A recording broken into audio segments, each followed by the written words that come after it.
I'm not a leader, because they think leadership is all about position. Yeah.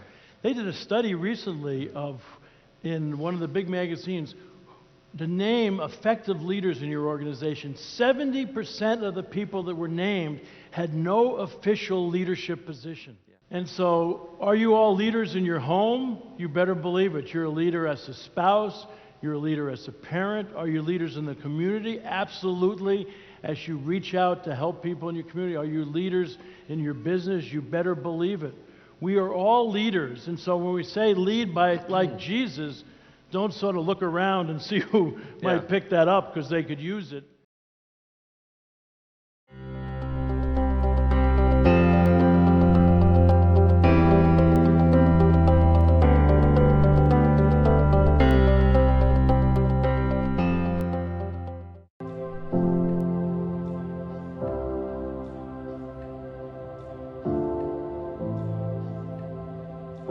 It was a Sunday morning that he actually came to my house and knocked on my door, and then literally fell at my door, and he bled out in front of us, but he managed to tell me who had done this thing to him.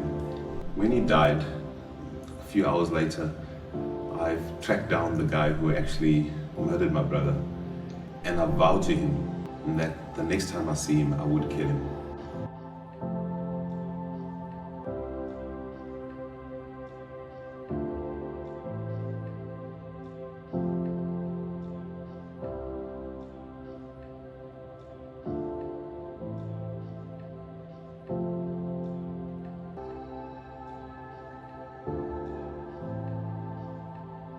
And you know, I had a very one-dimensional idea of what it was to be a leader, and that was to be in charge. And I'd never ever considered Jesus to be a leader.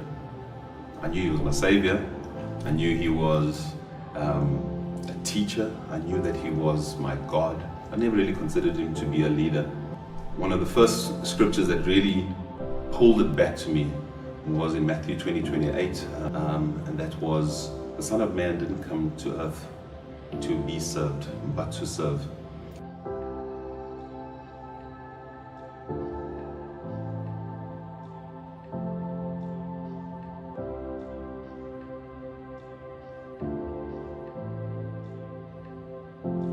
As I drove past him, the Lord said, "Stop the car.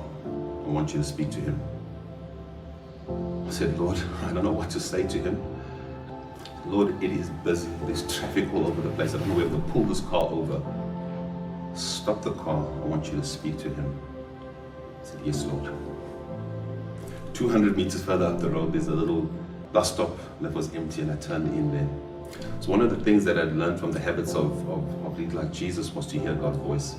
So spending that time in solitude, in time in prayer. And that's what happened to me in the car.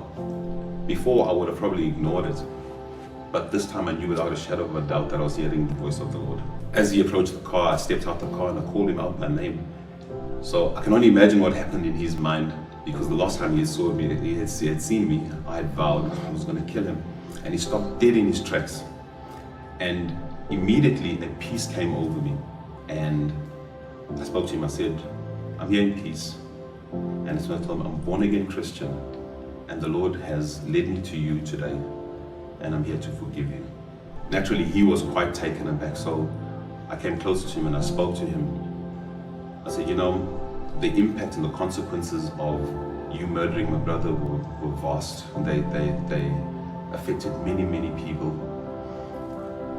But today, I want you to be at peace. I want you to understand that you are forgiven. I forgive you on behalf of myself. I forgive you on behalf of my family. And I want you to find the peace that you need."